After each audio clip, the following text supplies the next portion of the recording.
Hi everyone. So it's been quite a while since I've put a video up. As you can see, I have my homeschool room together, so it's been quite a while. This was kind of my reward to myself after we finished our first year of homeschooling. Now we're off of the kitchen table and into our homeschool room. So today I just wanted to do a quick little video about Logic of English. If you've watched my other videos in the past, you'll see that we did Good and the Beautiful for pre-K and primer, and then we actually went to All About Reading for a little while, and now we're on Logic of English. So I thought, since I've used kind of the big three, I thought I would talk a little bit about them and why ultimately we have switched. So originally the pre-K and primer worked really well for my daughter. The leveling was great for her, had lots of fun games, you know, the activities are so cute, she really loved it. And we kind of flew through those really fast. And then when we got to the kindergarten level, it just wasn't engaging her the way pre-K and primer were. This was the old kindergarten level and they have revamped it, but at that time it was just the old kindergarten. So I went online, and a lot of other homeschool parents had written that they actually switched to All About Reading after they finished primer and then came back to Good and Beautiful later. So I thought, okay, let's give All About Reading a try. It looked really cute online. I really like all the readers and everything. So we got All About Reading, and it really wasn't a good fit for my daughter's learning style. All About Reading is very structured, and every lesson is kind of the same thing. You start out, you have tiles that you manipulate to make words, you have flashcards for the phonograms, and you have flashcards for like short words that you learn, like CVC words, just blending them. And then you'd have like one page out of the workbook. Usually it's something you cut out and you match things. And then you'd have the fluency sheets.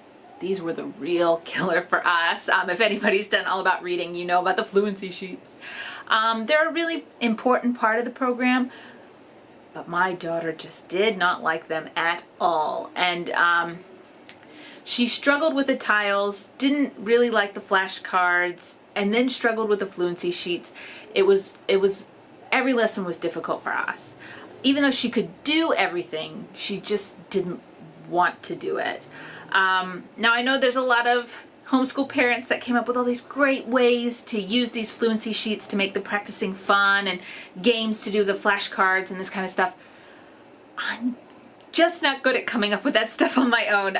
You know, I want something that's going to be open and go, and we just do it, because I'm just really not creative, and I don't really have time to like come up with all this other extra stuff. So for us, it just wasn't a good fit. So we ended up going back to the Good and the Beautiful when they had the new kindergarten level come out. And it was cute, you know, definitely much more in line with the pre-K and primer, very colorful and sweet looking. But we soon ran into the issue that it just doesn't tell you why. One of the things that frustrated my daughter was, in the readers, you would sometimes get words that you hadn't learned in the book yet. So like maybe you'd have a reader that had the word look, but we hadn't learned that O makes an oop sound. And so she would get frustrated. And then even here, like this is lesson 30, this is about where we stopped with Good and the Beautiful Kindergarten. So you're supposed to be reading, it's supposed to be short vowel sounds. So you'd have like this, last, asked, and then you'd have salt, and so she would say salt. So, and then she'd be like, why isn't it salt? And there's no information why. So we were getting really frustrated. Well, she was getting very frustrated with this. Now I'm not saying All About Reading or Good and the Beautiful are bad programs. I think they're both very good programs. They just were not what my daughter needed. So I started looking online, like what other things can I do? And of course I knew about Logic of English, but I was a bit worried. It seemed like a lot of parts. And you know, I've spent all this money on all this other stuff, and here we go buying something new.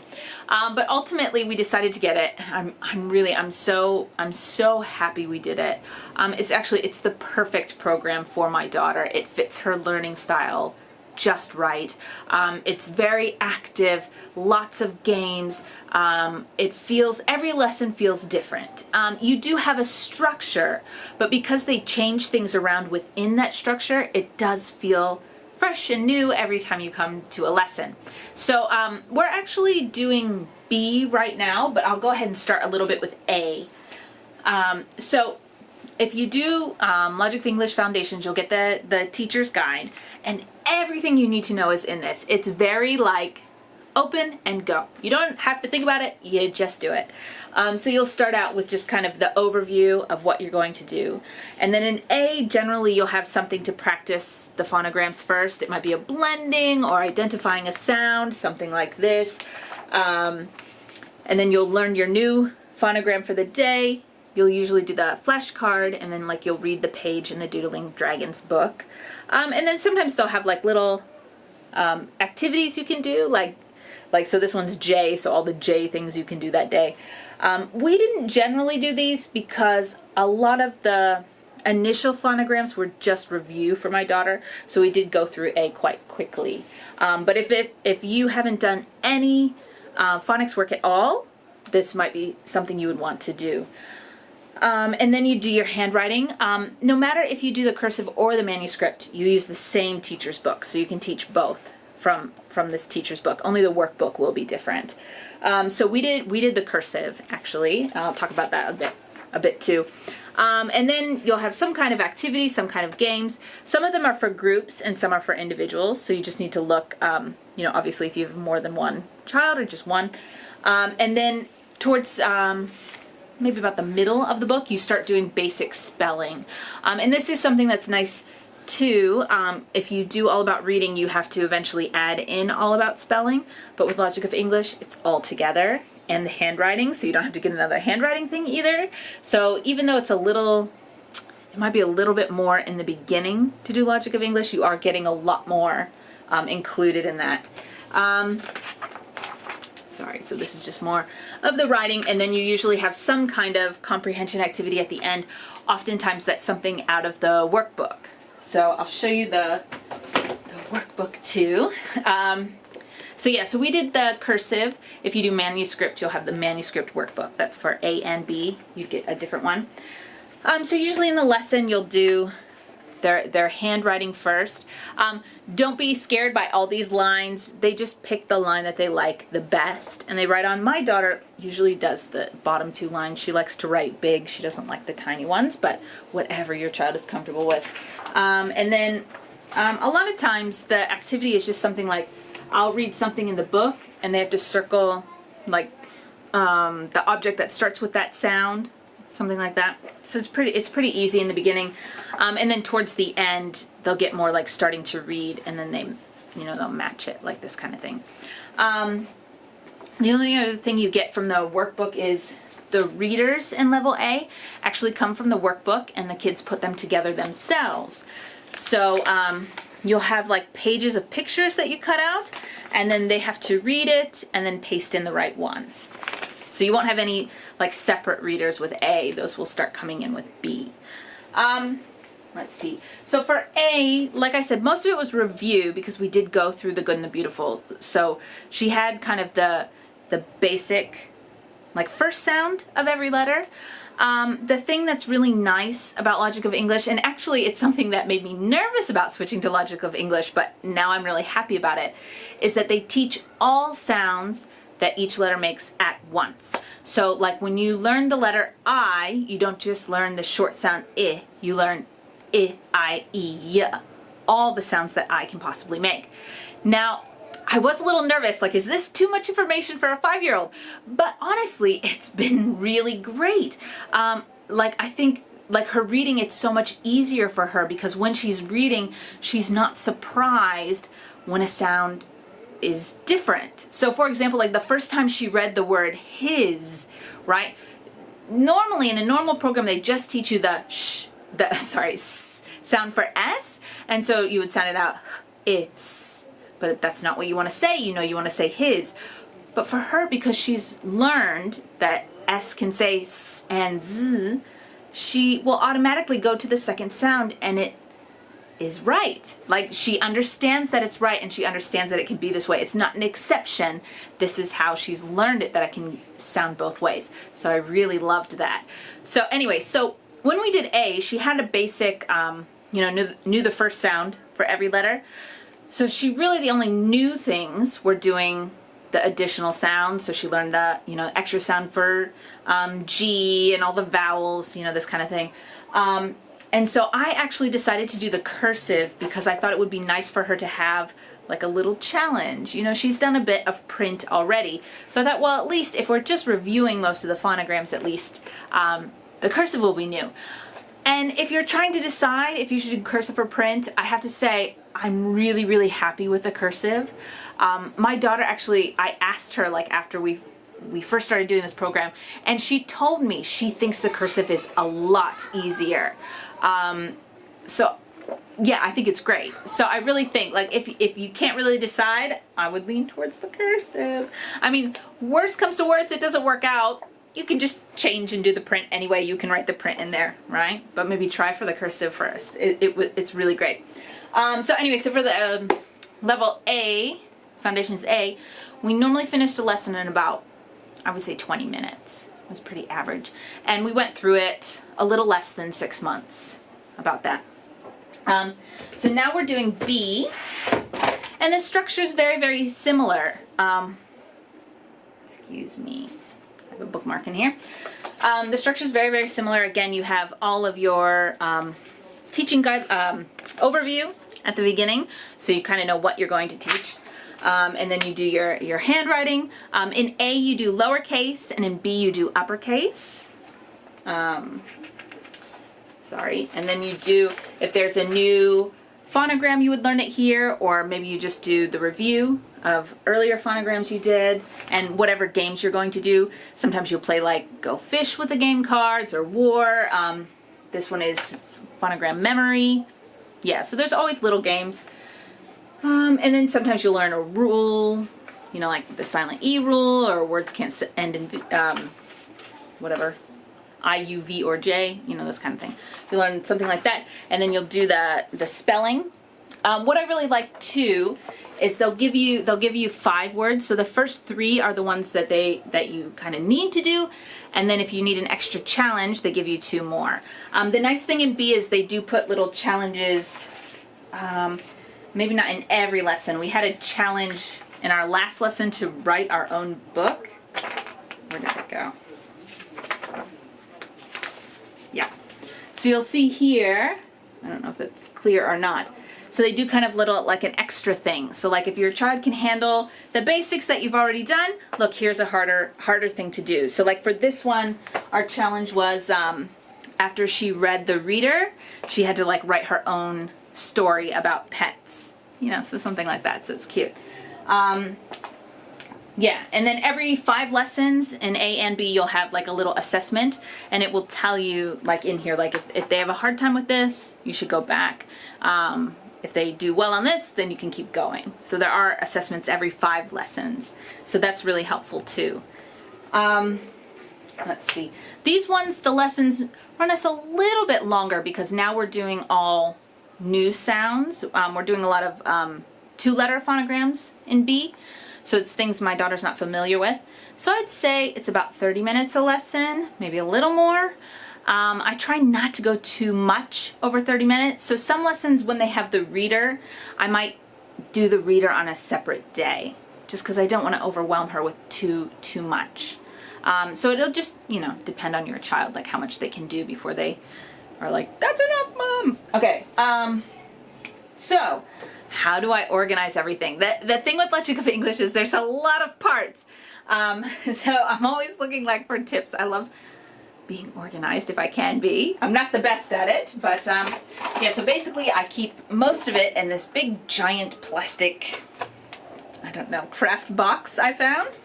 And then inside, these are 5x7 photo boxes from Michaels.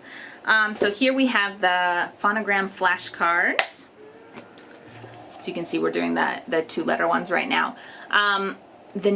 The wonderful thing about these, so you'll show them their flashcards, and then on the back they give a little cheat sheet for the teacher in case you forget all the sounds.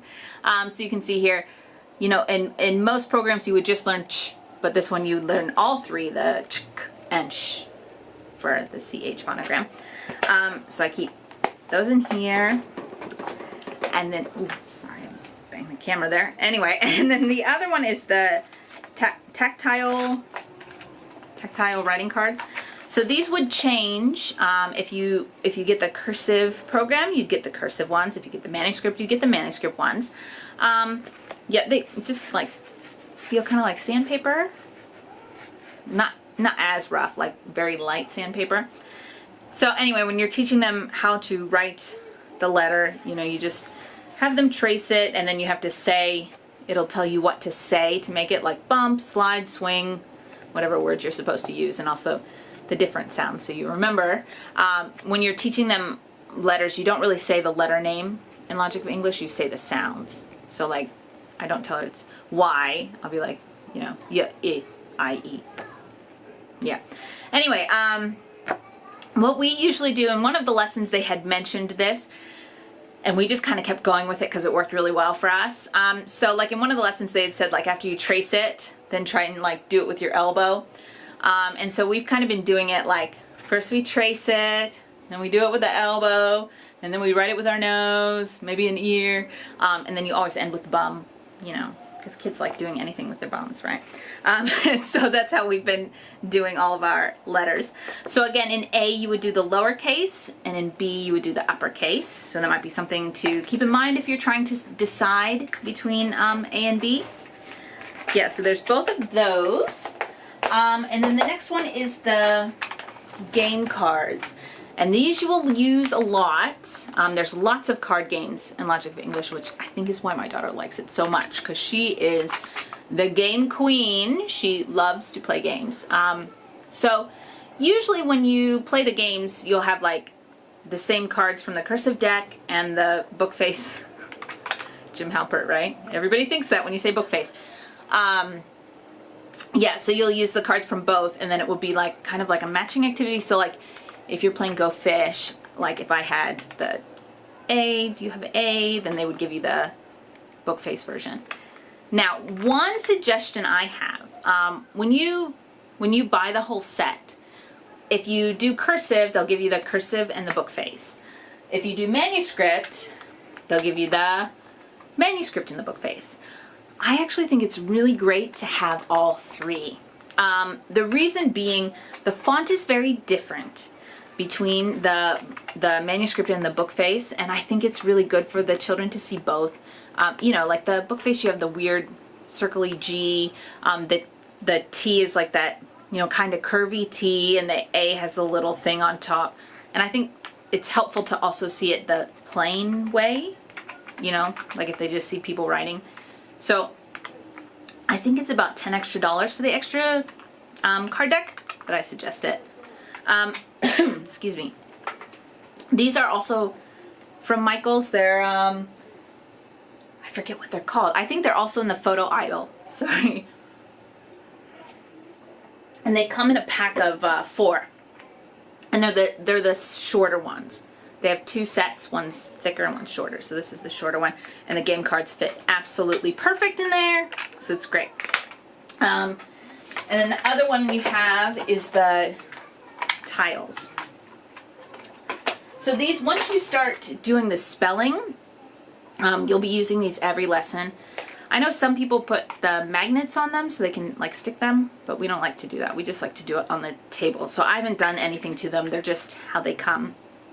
And I've gotten the little mini boxes, so I put like the consonants in one, the vowels in another, and then like the 2-letter phonograms in another one to kind of keep them separated, because it is a lot of letters, and it can be hard to search through them for each lesson. I generally just take out the letters that we'll need for the spelling that day. I don't give her like all to pick through, because I think it would just be overwhelming. So I just go through whatever words we're going to have to spell that day and take those ones out. Yeah. So that... Oh! And the writing board. I really like this. When you do your spelling, you do it... I'd say my daughter likes to do it on the big one, but if you don't, they have the small one on the other side. So normally when she's learning the new, like how to write a letter or doing her spelling, she does it on the big one. And then if there's an assignment or a game or something that I need to write words, I'll usually put it on this side. Perhaps when she's like in C or D, maybe she'll switch to this side. I'm not sure, but I like how it's the double-sided with the different sizes. I think that's really nice. Yeah, and then just the readers. So these you start in B, and honestly, I'm just so amazed. Like, this is what she's reading in B already. It's pretty awesome, right? Yeah, so I think that's everything. There's a lot of stuff.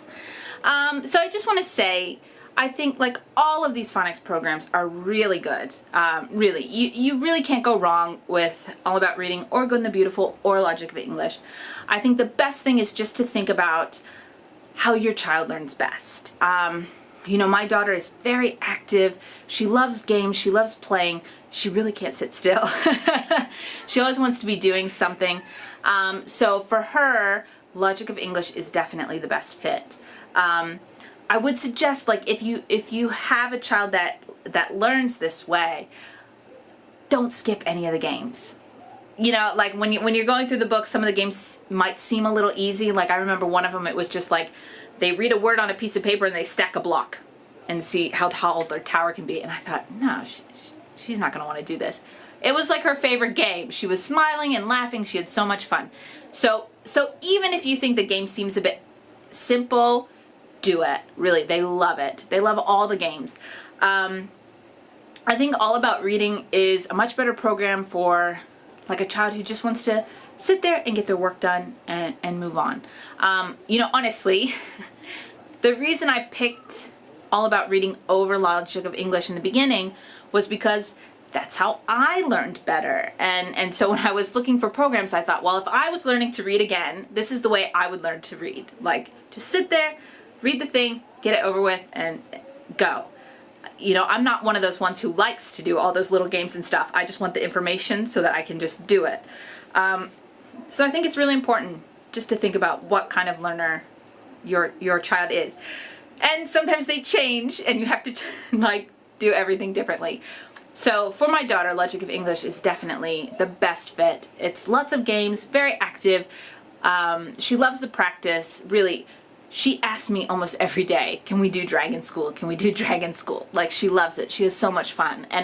And this is why I wanted to homeschool and why I love homeschooling, because I get to see this joy that she has when she learns something and when she gets something right.